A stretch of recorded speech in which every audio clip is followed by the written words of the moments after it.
Welcome into Heating Up. I believe we're to episode 18 and got kind of a special edition. I'm calling it Know Your Scout. And I do that because when I was at Auburn working with the team, you walk in before a pregame speech and the scouting reports on the whiteboard. And Riley's mentioned that a couple of times. We're talking about Alabama, and they'll go player by player and give you strengths and weaknesses. They'll go team concepts, defense, offense, all that kind of stuff. And one of my jobs, Chase, was I had to go in there and make sure the whiteboard was wiped down after the scout before halftime because Coach Tony Barbie didn't want anything on that board when he'd come in at halftime, even though I don't think he's ever written anything on the board at halftime ever. You should have seen all the stuff you had to do. But anyway, I'm joined by Chase Robinson today, our JSU expert. Chase is works with me down in Gadsden on WKXX 102.9 Fox Sports Radio that we've done, I guess, a little bit over a year now. And we have the Jacksonville State basketball games on our station. And Chase has a afternoon live and local 2 to 4 show where we're always on there talking college sports specifically. You know, we get Braves baseball, a little NFL, NBA, but we really love college sports. We're always talking about Alabama and Auburn and JSU. And I just thought this is a special circumstance to really dig into this Auburn JSU game. Chase, how you doing tonight? Oh, I'm doing great. I'm ready to watch some March Madness this week. I've got the play-in game. We're recording this on Tuesday night. I got the play-in game playing over here to the side, keeping an eye on that one. I'm really happy that JSU wasn't in the play-in game. I feel like that's not the real tournament. You know, I mean, I know that it is, but I would be disappointed if I was a conference champion and I got sent to Dayton. What do you think? Yeah, I thought for a second there with the circumstances of how JSU got into the tournament that there would be a chance they'd be put in the play-in game. I was really hoping they wouldn't be. But yeah, that doesn't seem like the tournament to me. I've got it on in there too, and it doesn't seem like the real thing yet. I feel like the last 8 teams at large, if you're going to go to 68, put those teams in that game. You know, if you've won your conference, stick you in playing a 16 or a 16-1 or a 15-2. But before anything else, explain to our listeners, you know, I know these are mostly going to be Auburn, Alabama fans listening, but there's all this talk of JSU shouldn't even be in the tournament. Explain what happened there and why Jacksonville State, even though they lost in the conference tournament, they're here representing their conference. Yeah, so Jacksonville State moving into the ASUN this year, and unlike other conferences, if there's a team that's ineligible for the NCAA tournament, they don't play in the conference tournament. But the ASUN does not have that rule implemented. So Bellarmine University out of Louisville, Kentucky, they joined Division I 2 years ago. So they're completing their second full season in Division I. They've been D2. The NCAA rule is you have to be a D1 school for 4 years to compete in the NCAA tournament. So Bellarmine, obviously they know this going in. They know they won't be able to compete in the NCAA tournament, but they're still in the ASUN tournament. So Bellarmine, you know, I mean, they made the ASUN championship last year. This wasn't a problem. Liberty beat them. Liberty went to the tournament. Liberty was the regular season champ. They would have gone anyway. So the way the ASUN works, if that team wins the conference, then the regular season champion will go to the NCAA tournament. Every conference I've learned has a different rule on that. Some the runner-up will go. Some the regular season champion will go. But the ASUN, if the team isn't eligible for the NCAA tournament, the regular season champion will go. Jacksonville State just happened to be the regular season champion. They beat Bellarmine twice this year, once by 18 points. They split with Jacksonville, who was the runner-up. They beat Liberty, who is the number 2 team. So Jacksonville State, the regular season champ, they go to the NCAA tournament. Yeah, my only experience with something like this is just as a fan and being an Auburn fan last year when Bruce Pearl and the athletic department decided to self-impose NCAA sanctions. It was a postseason ban that included the conference tournament because, again, what happens if you were to go on a run and win that conference tournament? Has there been any discussion this week of why Bellarmine plays in the conference tournament if they were not eligible to play in the NCAA tournament? No, and there should be, because North Alabama's in the same boat. North Alabama's just completed their second season in Division I as well. So, if Bellarmine and North Alabama had played for the ASUN championship, I don't know what would have happened, but JSU, something they would have gone. something needs to be done about that. I think first from the NCAA level, there's no reason it should be 4 years for a team entering Division One to play in the NCAA tournament. Football does it too. Jacksonville State's going to go through that when they make the jump from FCS to Division One. They're going to go through that in football. It's 2 years. I think it should be the same way in basketball. There does need to be a conversation, though, in the ASUN, and I think there will be now after all the heat that's been brought on them from this, that maybe these teams shouldn't play in the conference tournament if they're not going to be able to represent the conference in the NCAA tournament.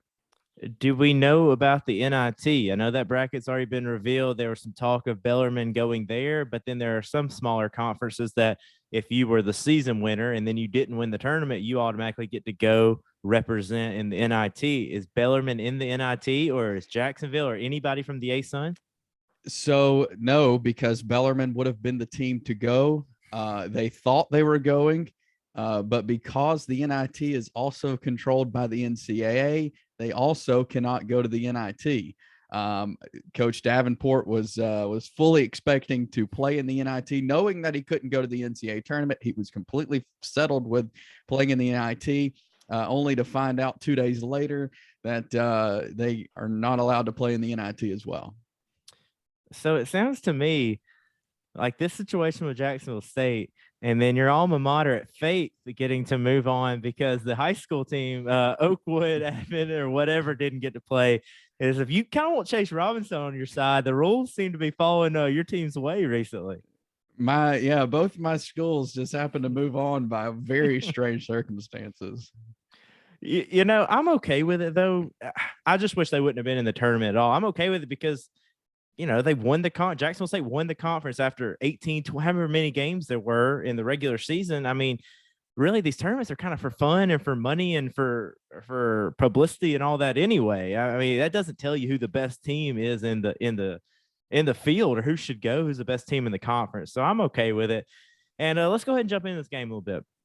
So we've got Auburn JSU, the 2 seed versus the 15, coming up Friday morning at 11:40 on True TV. I know you and I are both kind of broadcast TV guys. If I did mention it before, Chase does play-by-play on ESPN Plus of the Jacksonville State game. So if you got on the app and were able to watch those games, you'll see Chase a lot doing those. I know we're both kind of broadcast nuts. I think it's pretty neat that Jacksonville State, even Auburn, is getting a game called by Nance and Raftery and Grant Hill and that group, right? Yeah, I mean, that's like the A team, the total A team of broadcasters on a college basketball game, and they're on this JSU. They actually did JSU Louisville back in 2017. Last time JSU was in the tournament, so this is the second time that JSU is going to have the A team on their games. And, I don't think Auburn and Bruce Pearl should take credit for that. I'm guessing they are there because Duke is in the house and it has been a love fest for Coach K. Do you think that's probably why the A team is in Greenville? That is 100% why they're in. I can go ahead and tell you that. One more broadcast note before we go and jump out of here. How do you feel about Avery Johnson calling the Alabama game? I don't know if you've seen that. I was looking down the list and I can't recall the name. It's a female play-by-play announcer, and I think Steve Smith, maybe something like that. And then Avery Johnson. I was trying to go back and think of times where a fired coach has called a game of the team, and I can't come up with many. I think Mark Gottfried called an Alabama game in his very short time with ESPN. I didn't remember him being with ESPN. Yeah, like 2 years, I think he was with ESPN before going to North Carolina State. I'm pretty sure he was on an Alabama game. I was just watching Avery on the play-in game. Not my favorite color guy, but that'll be interesting to see. I figured they would have arranged that where he wouldn't have that, but I'm sure we'll see his unbiasedness. Well, I think they just like storylines, just like putting Auburn and Jacksonville State together. I think from an Auburn fan point of view, like I've said, I would have pulled for Jacksonville State against 66 teams in the tournament, everybody outside of Auburn. From like the JSU point of view, do you think this is even more exciting for them to get to play Auburn? Obviously a team a couple hours away that's been a number one team in the nation. It's not like they're playing them when they're down or a November game. I mean, targets on your back. Is this more exciting for JSU, or with the basketball fan, and you kind of wish they'd spread all this out so that we can kind of all pull for each other and hopefully have more teams advance. And that's kind of two separate questions, but what do you think there? Yeah, I think the fans are really excited about the team and the location. JSU really wanted to play in Greenville, with it being 4.5 hours away. I think a good fan base will be there. People are excited, and I think just people who keep up maybe with JSU basketball don't know Villanova and Purdue and Providence, but they do know Auburn. And so I think that's gonna. And there's a lot of JSU alumni or fans that are also Auburn fans, and there's a lot of Alabama fans that went to JSU, so they're going to be big JSU fans at Friday at 11:40. So I think the fans are excited about Auburn, but also really excited about going to Greenville, with it being so close. There's bracketology last week of them playing in Fort Worth, and one of them had them in Portland. I mean, so JSU's really happy to be in Greenville. I know the Auburn fan base is excited about that too, because the last two tournaments, Auburn has been sent to San Diego and Salt Lake City and Kansas City, literally nowhere in the Southeast. And I'm kind of frustrated by, I guess there's 8 team sites or 8 host sites for the first and second round. And there's one in South Carolina and like one in Texas, and that's it. Like there's nothing in Atlanta, nothing in Memphis, nothing in Nashville, nothing in Birmingham. I think it's coming back to Birmingham like next year or the year after. Yeah. But I feel like they've kind of failed our region when the basketball is representing in the Southeast. I mean, we're getting a lot of teams from around here. I think we need to start pulling more of those host sites down in this area.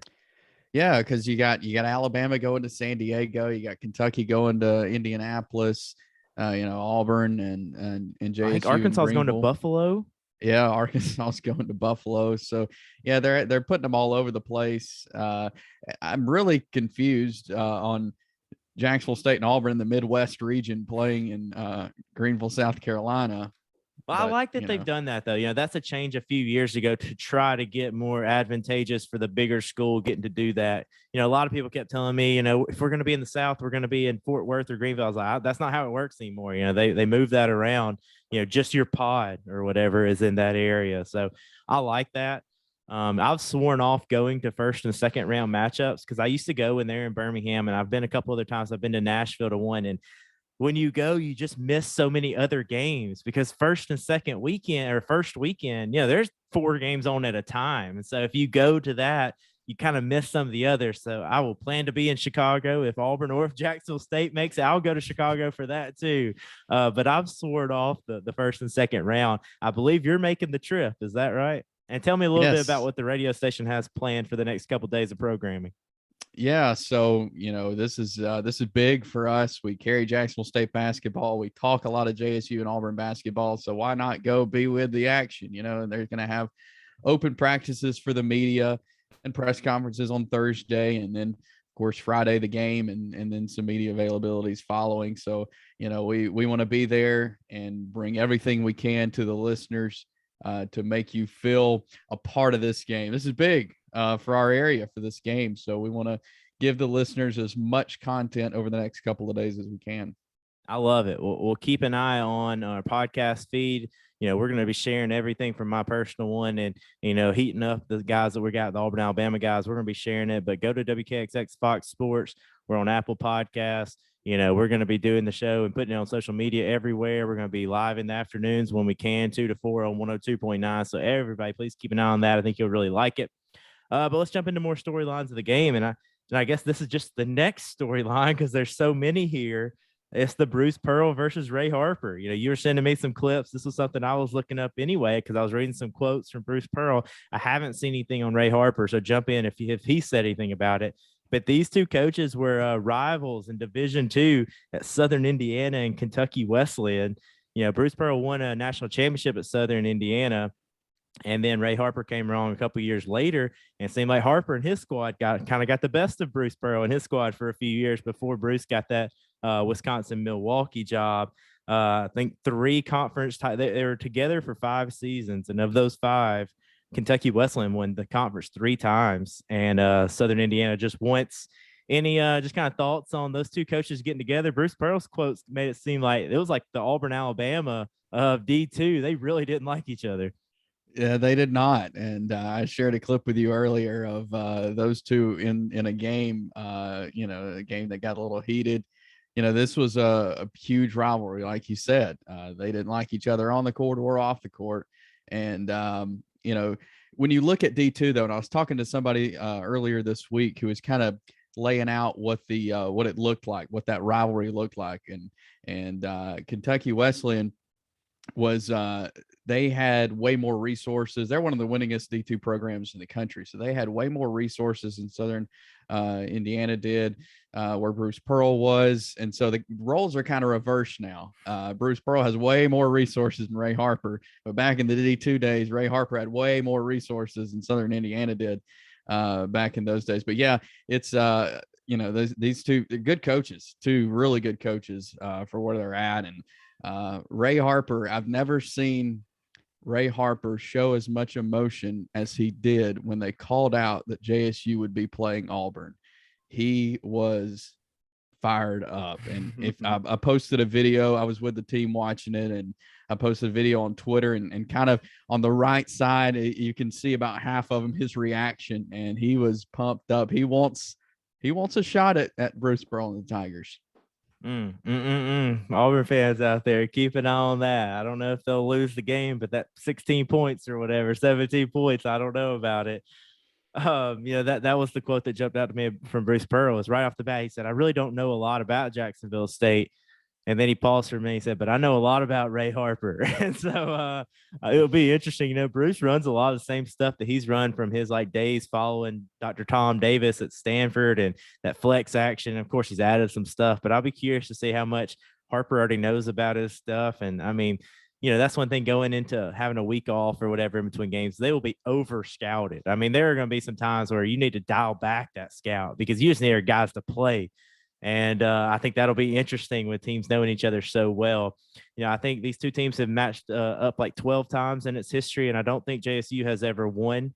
So obviously they'll be chomping at the bit to make that happen. But let's jump into the basketball side of things a little bit.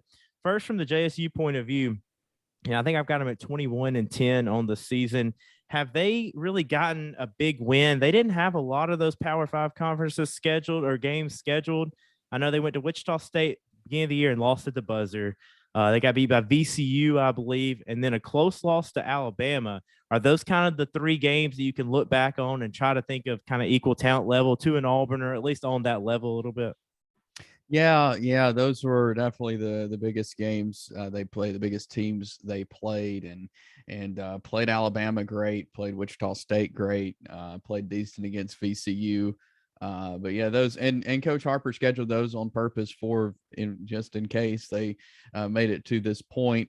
The conference, they saw tough teams in the conference though as well. Nothing, and not for people to compare this to the SEC or anything like that, but this was good. ASUN is good basketball for mid-major. So they saw some good teams, but yeah, definitely Alabama, VCU, Wichita State, South Alabama was talented this year. They struggled against them some at the beginning of the season, but yeah, those first few games to start the season, I think were really helpful in kind of getting somewhat of an identity for this team and getting them ready for this.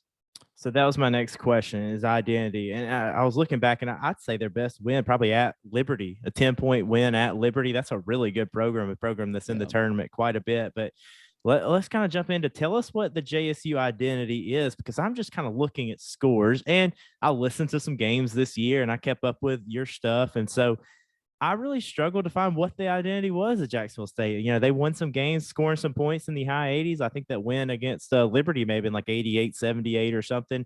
And then there were a lot of games in the 60s and 50s, and they won that way, and they won higher scoring. I couldn't quite put my finger on what their, what JSU basketball is really about. Tell me about this team and their identity. Yeah, so they're a 3-point shooting team. They sit right now number 5 nationally in 3-point percentage, shooting 38.8%. It was as high as 43 before the ASUN tournament. They were second in the country in 3-point percentage. So they like to shoot the three, and they're very fast paced, up tempo. And that's been kind of, if they can set the pace of the game at the start, they're going to win. Because the games they lost was because the other team came out and slowed them down, and they lose it. And I'm sure that's what Bruce Pearl is gonna do Friday morning, and JSU is gonna try to up tempo, quick paced game. But that's really the way this team works: is quick pace, up tempo, shoot the three. Looking back at that game against Alabama, I was watching that one and obviously pulling for JSU pretty hard there. But, 65-59, I believe, was the final. And it was tight there. It wasn't like they tacked on at the end or, made a little comeback at the end. It was tight pretty much the whole way. JSU was leading for a portion of that game, if I remember correctly. The two stats that jumped out to me, the kind of a negative aspect from JSU, and I want to hear if this has been an issue in other games this season or if you see this as a possible issue against a team like Auburn. Assist in that game. Alabama had 15 assists. Jacksonville State only had 7 assists. So it was like anytime they were scoring, it was off some kind of ISO play or getting to the free throw line or something. There wasn't a lot of good stuff off their action where they were getting an assist. And the second one was they shot 36% from 2 in that game. If that's anywhere close against Auburn, that's how Auburn covers 17 points. If they're not going to shoot better from that from 2, I would be worried if I was a JSU fan. And Auburn's 2-point defense is really good. A Walker Kessler who just got a finalist for Defensive Player of the Year. Zep Jasper is as good of an on-ball defender as you're going to find. There's some other guys that can guard. Well, Jabari Smith's a good defender. Those two numbers about the lack of assists and then their 2-point field goal percentage jumps out to me as the negatives for JSU. What are your thoughts on either of those stats? And is that something you could see jumping out, or was that just an admiration, at the Alabama game? With the assist, you bring up a good point because they had that issue against Jacksonville University in the ASUN semifinals. The assist number, I don't have it in front of me, but it's very low. They lost that game. And I think that was one of the reasons. So yeah, that's a very valid point that and in that at times they've struggled with this season, and when they do, the results aren't great. As far as the percentage in the 2-pointers, at times, they have struggled with that, but that's a rarity. They got a 6'10" and a 6'11". That if they can get the ball into, they're both the Brandon Huffman, 6'10", North Carolina transfer, shooting 67% from down there. So I think a lot of times they rely too much on the 3 and don't work it in like they should. Actually, that happens a lot. But I think they can when they need to. Yeah, I pulled up the box score really quick from the Jacksonville game. I mean, it was a low-scoring game, period, 54-51. It looks like assists were okay, 11 assists for Jacksonville State, only 6 actually for Jacksonville, which is surprising. You could win a game with 6 assists. And then the 2-point field goal percentage was okay. It wasn't great, but Jacksonville just didn't shoot the 3. And like you said, they put a lot of them up, 6 of 27. If they shoot like that against Auburn, they probably won't win that game either. Here's the one thing that jumps out to me about the Jacksonville game that would be worried for Jacksonville State. They went to the free throw line 5 times. They were 3 of 5 from the free throw line. That tells me Jacksonville State was just jump shooting team, really putting them up there, and that didn't work out. They're going to have to find a way to get some easier points or just be super, super hot, which, hey, they're 5th in the country in 3-point shooting.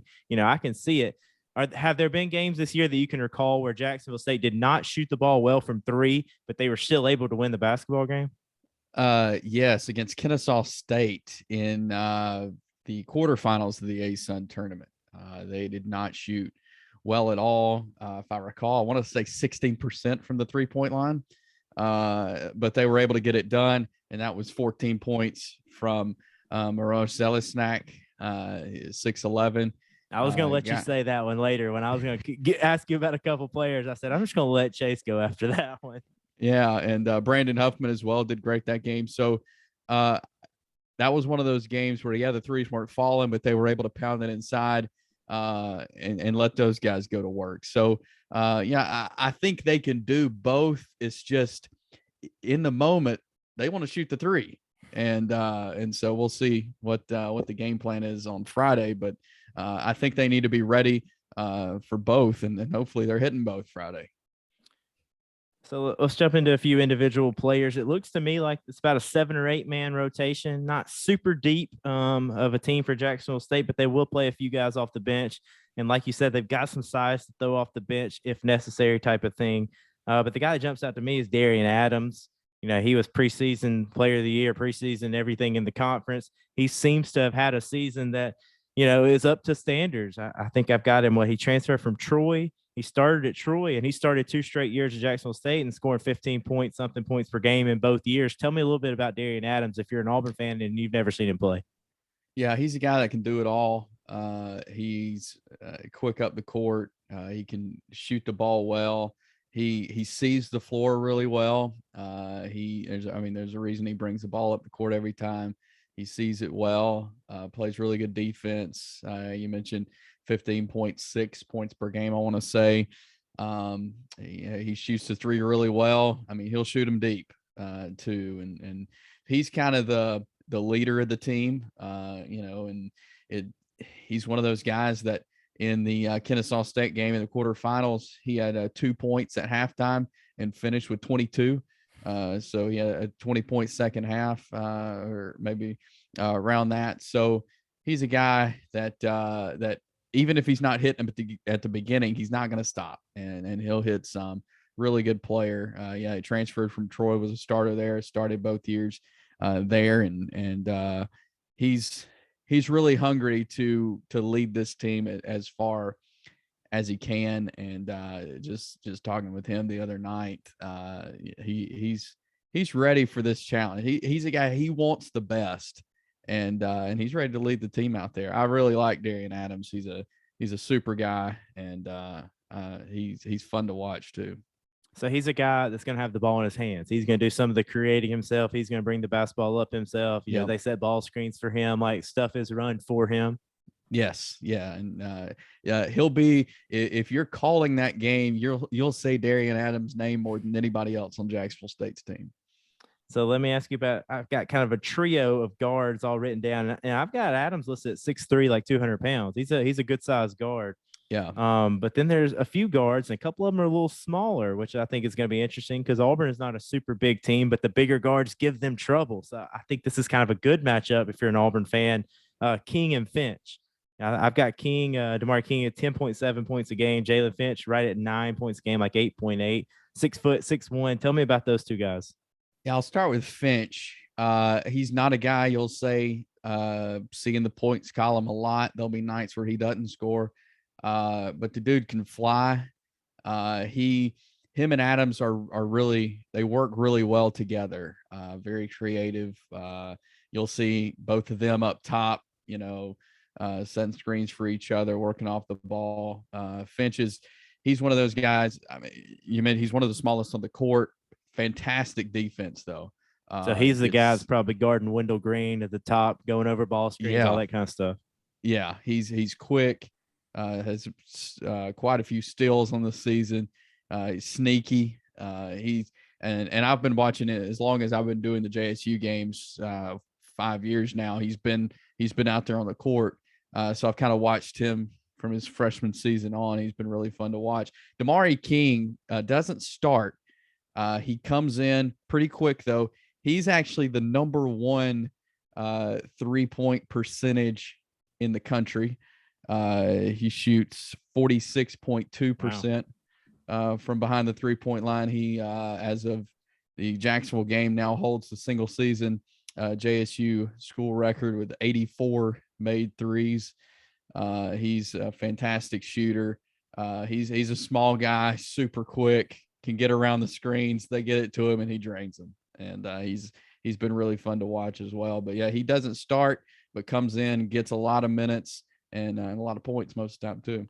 Yeah, you mentioned this is a veteran group. I think maybe all 5 starters came back from last year, like the whole rotation, 7, 8 guys, they're all back from last year. I think that's a huge advantage for some of these older teams in March. Jalen Gibbs was the other guard. He's a little bigger. They list him at 6'3". I've got him at about 11 points per game. Is he the one that actually starts while King comes in off the bench? Yes. So they go out. Gibbs transferred in this year. This is his first year with the team. He had 40 points against Elon, hit 11 threes in one or 8 threes in one game. And I mean, just he is when he's on, he is on, and it's going to be a good night. But there's been nights where he hasn't been, and that's when King comes in and steps in. But with both of them on the court, which you don't see a whole lot of both of them on the court together, but that's dangerous when they are, because they both can shoot the ball really well. At one point, Jalen Gibbs was number 4 3-point percentage in the country. He's gone down. He didn't have a good ASUN tournament, but he's been really fun to watch in his first year with Jacksonville State. He's really helped them. He's given them a spark. Like I mentioned, 40 against Elon. He's had several games where he's in the 30s. I mean, he's been fun to watch. You know, you mentioned a couple of times how people have done in the conference tournament. Before we move to the front court and the bigs, is Jacksonville State playing their best, ball here at the end of the year? Some teams you can say that, Auburn, you can't, obviously. They were playing much better earlier in the year. Is this a Jacksonville State team, even though they didn't win their conference tournament, that's playing kind of the best basketball they have all year? Or is this a team that's kind of been on the roller coaster like Alabama? Kind of give me just the overview of their season and how they're playing right now, you'd say. I would have said that until the semifinal game against Jacksonville. They went on the road the week before the ASUN tournament. They beat Bellarmine by 18, and then they came home, got a couple of wins, got the big win against Kennesaw State in the quarters, went in against Jacksonville, shot the ball terrible, and looked like a totally different team. So before that semifinal game, I would have said, yes, they're playing their best they have all season. But after that game, I wouldn't say that. I still think they're playing, good right now. They're not just, letting it go. But there's been times in the season where they've been playing much better. So without further ado, let's move to the front court, because this is where Jacksonville State has to hold up as well as their guards can go out and play. If they don't hold up in the front court against Auburn, that's where their issues are going to be. You've mentioned Brandon Huffman a couple times. I've got him look like almost 9 points and 6 rebounds a game. So he's not putting up a huge stat line, but you've mentioned him for over a year now about this guy. Is it just because he's coming from North Carolina? If he was coming from North Carolina A&T, would people feel differently about Brandon Huffman? Or just tell me about his game a little bit. It's funny. People, think it's big that he, played at North Carolina, which it is, that he was recruited and signed by North Carolina, but if he was, not that he's not good, but if he was good enough to play at North Carolina, he'd still be playing at North Carolina. Hey, Walker Kessler could say that too, though, right?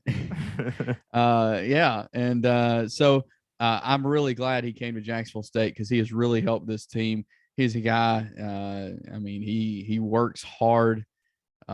He's seen, and he did play some while he was at North Carolina. He did get some time.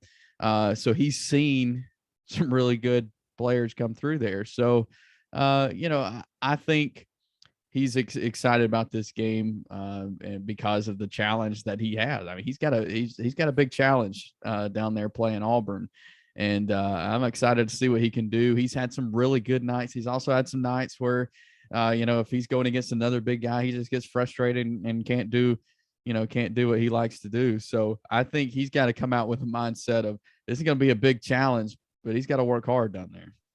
Defensively, Auburn is going to set a million ball screens. They like to set them with Walker Kessler and bring that 5-man up. Is Huffman a guy? Has he proved that he can move his feet and stay in front of a guard? Is that going to be a tough thing for him to do? Tell me about his defensive capability. And is he any kind of shot blocker? Does he block some shots, or at least affect some shots at the rim? Yeah, he does. And I think he'll do well with that.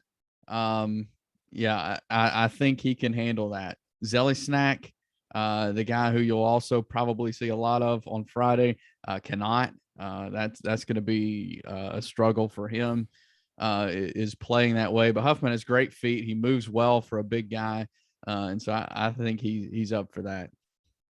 But that's key for Jackson, and really any basketball team now. If you're going to play a 5-man and a big guy, he's got to be able to move his feet. I think that's what makes Walker Kessler so good. It's not the offensive stuff; it's what he can do, obviously defensively.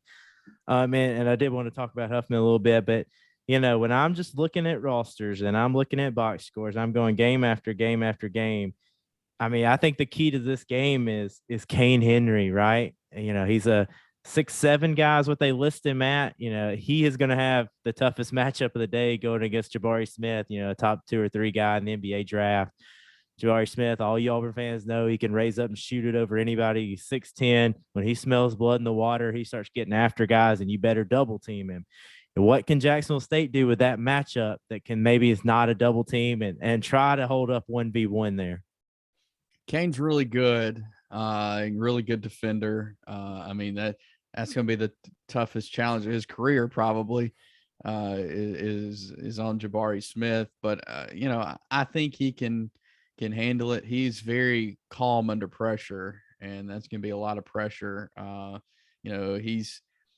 He's used to playing a different style of basketball. He's from London, England, and from what he said, when they play over there, it's very physical. So he gets very physical, and so I like that matchup of watching him and Jabari. Again, that'll be the toughest task of his career, probably, but I think he can handle it. And he's a guy too that has forced a lot of turnovers this season, and those turnovers turn into points. So hopefully that will go his way Friday as well. Well, that's going to be fun to watch for sure. And it's going to be interesting. That is a challenge every game of how the referees are going to call when Jabari Smith has the basketball, because people try to be physical with him and get up under him, and they touch him the whole time. And, are you going to make that call every time down the court, or are you not? Because you could probably call a lot of them. Are you going to protect the jump shooter? He raises up and shoots right in somebody's face, and they touch him. And sometimes they call it, and sometimes they don't. So that'll be interesting. To me, could you foresee any kind of situation where, say, Henry gets a couple fouls and they got to go both big guys, or maybe they just choose to go big guys, and Huffman is the guy who slides over and guards Jabari, and they just roll the dice with the other big trying to guard Walker Kessler? That could happen. That's not usually how Harper works. But again, we haven't seen a team like Auburn this year. So I'm sure he's sitting in his office right now trying to figure that out. But that usually is not the way he works. From what you can tell so far, watching Coach Harper and what he's done the last few years, is this a game plan type team where, he'll come out and do something specific against a specific team and try to do something that is going to kind of throw junk at him? Or is he one of those guys that, hey, we're going to do what we do and it's all about us, and if we do what we do, we're going to win?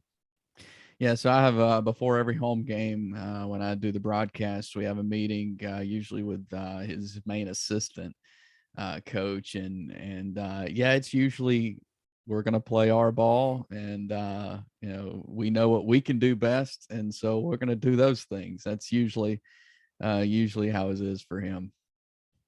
So if I'm listening to you correctly, it sounds like tempo and keeping this game in the open court will help out Jacksonville State a lot.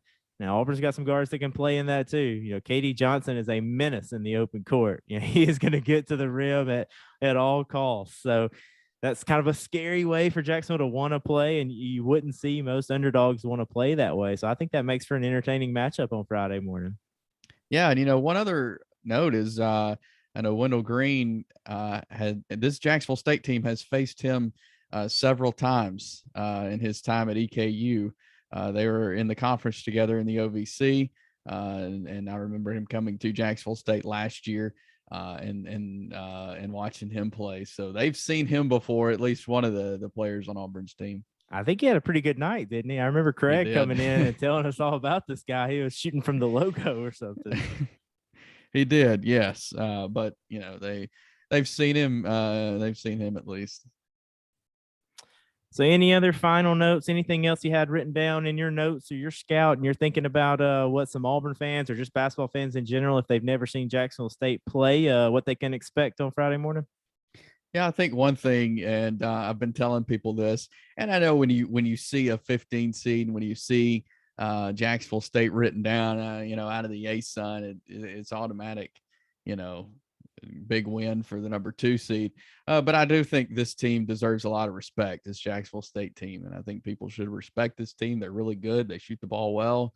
I'm not trying to be biased here just because it's my team, my school, who I work for doing the games, but they are a really good team, and I think they deserve respect. And I've been trying to tell that to people all week. Like, this is a good team, and they could, if they're shooting the ball the way they can and the way I've watched them this season, they could make this a decent game. Well, you got to think that they watched the film of Auburn, Texas A&M as poorly as Auburn shot the ball and say, hey, we're going to try to do all that kind of stuff right back to them. Well, I'm excited about the game, just storylines and, you and me and our station and having some connections there. And I'm happy that you're going to Greenville and providing some coverage. So we will keep putting that stuff out there for everybody that wants to listen to basketball fans around the state. And good luck to UAB and Alabama too. I think this is a special year. We've been talking about it for literally about a year and a half now, how we think just the coaching changes and, the basketball momentum in this state, high school, junior college to the D2 and D3 level, we feel like it's rising. I feel like when the state of Alabama decides they want to be good at something, we're going to be good at it. And I think this is just the beginning of a 10 or 12 year run right here that we can all look back on one day and say, this is where we got it going. Yeah, for 4 teams out of the state to be in the tournament, that's incredible. And we talked about it the other day. UAB is going to be dangerous in this tournament, I think. What Andy Kennedy has done there is terrific. Last call. You have a national champion. I know you filled out your bracket. Who you got winning the whole thing? I've got Arizona winning it. If their guy wasn't hurt, I'm a little nervous of that. And I saw the picture of his ankle on Twitter. It was really, really ugly. That's kind of kept me away. I've had a hard time with the bracket because I'm an Auburn guy. And I'm like, I can legitimately pick Auburn and it's not a ridiculous bracket. And so I've been, I picked them and all. So my $5 that I put in the pot or whatever might go away. But I feel like I'm a karma guy and I got to do it. So that's kind of how I've gone about it. But I'm excited to watch the game. Like I said, if Jacksonville State was playing anybody else, I would be cheering for them big time. And honestly, I hope it's a good game. I don't want my heart to be beaten like a couple of years ago and Auburn's playing New Mexico State and it's a shot at the buzzer. And if it goes in, Auburn loses. I don't want that to happen, Chase. I can't handle that. But I do hope it's a good game and it's one that Jim Nance and Grant Hill remember for a long time. I think that's really special. Yeah, I'm gonna have to try to keep my composure sitting courtside, not cheering for the Gamecocks. Well, basketball you can get away with a little bit more. Football, when you're in a press box, you look like an idiot and you look like an amateur if you're in there cheering, which I've been in ones before that people are. I bet you have too. But basketball, I figure you can get lost in the moment a little bit. Maybe you can bank us some podcasts. Maybe you can get Jay Ferg to record some stuff with you and Jay Tate or whoever's all there from the Auburn beat and some other schools. I haven't even thought about who else is there besides the winner of this game will play USC and Miami. That's super interesting teams. Andy Enfield and Larinaga. And Miami is like this kind of underdog team. They didn't have a lot of guys and no real pressure going on to the year. And then I watched them in the ACC tournament. They were good. And then USC has got some dudes. They're tall and long, and they've had a really successful year in the Pac-12. Just nobody watches West Coast basketball. Yeah. Have you looked at who the other pod is that's going to be in Greenville? It's Duke, I guess, right? Yeah, Duke. Who's the 7-10 right there? Is that Davidson and because that's Alabama's region, right? I think that's Davidson, Ohio State, maybe. Maybe. Does that sound right? That sounds right. Yeah, and then I'll think about it. Yeah. Well, that'll be neat for you to be around some more of those guys that cover some of those teams, and maybe we can get some content and that kind of stuff. That'll be fun for the rest of March. But good luck to the Gamecocks. I just hope it's not too much good luck. And I appreciate you joining me and putting this Know Your Scout out there for the Auburn fans listening. Yeah, thanks for having me on. Go Gamecocks.